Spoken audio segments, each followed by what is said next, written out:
కేంద్ర మంత్రి నిర్మలా సీతారామన్ ఫిబ్రవరి 1న దేశ బడ్జెట్ను ప్రవేశపెడతారు. దీని నుండి దేశంలోని అన్ని వర్గాలు అనేక అంచనాలు కలిగి ఉన్నాయి. కొంతమందికి ఆదాయపు పన్ను మినహాయింపు లభిస్తుండగా మరికొందరు తమ కిసాన్ క్రెడిట్ కార్డుల పరిమితి పెంపుదల కోసం ఆశిస్తున్నారు. హల్వా వేడుక తర్వాత బడ్జెట్ అధికారిక ఆవిష్కరణ నిన్న ప్రారంభమైంది.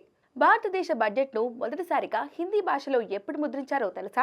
దాని గురించి ఇప్పుడు తెలుసుకుందాం. కేంద్ర బడ్జెట్ను దేశ ఆర్థిక మంత్రి సమర్పిస్తారు. దీనిలో దేశ బడ్జెట్ గురించి సమాచారం ఇస్తారు.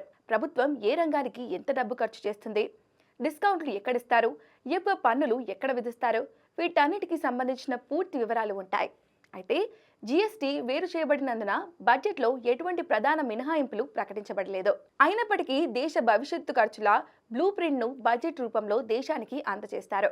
ప్రభుత్వం దీనిని ఆర్థిక మంత్రిత్వ శాఖ అధికారులు, నీతి ఆయోగ్, ఆర్థికవేత్తల సహకారం, సంప్రదింపులతో తయారు చేసి ప్రజల ప్రయోజనాలను దృష్టిలో ఉంచుకొని ప్రవేశపెడతారు. గతంలో మన దేశం బ్రిటిష్ పాలనలో ఉన్నప్పుడు కూడా బ్రిటిష్ ప్రభుత్వం బడ్జెట్ను ప్రవేశపెట్టేది. అయితే ఆ కాలపు బడ్జెట్ బ్రిటిష్ అధికారులకు, దేశంలోని కొంతమంది ఉన్నత వర్గాలకు సంబంధించినది. 1860 సంవత్సరంలో బ్రిటిష్ ఎంపీ జేమ్స్ విల్సన్ దేశానికి మొదటి బడ్జెట్ను ఇంగ్లీష్లో సమర్పించారు. అది ఇంగ్లీష్ కావడానికి కారణం ఆ కాలపు బడ్జెట్ సాధారణ ప్రజల కోసం కాకుండా బ్రిటిష్ పాలకులకు ఉద్దేశించబడింది. దేశం స్వతంత్రం పొందింది.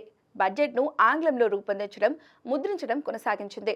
1956 సంవత్సరంలో మొదటిసారిగా దేశ ప్రస్తుత ఆర్థిక మంత్రి సిటీ దేశ్ముఖ్ బడ్జెట్ను ఇంగ్లీష్తో పాటు హిందీలో ముద్రించాలని నిర్ణయించుకున్నారు.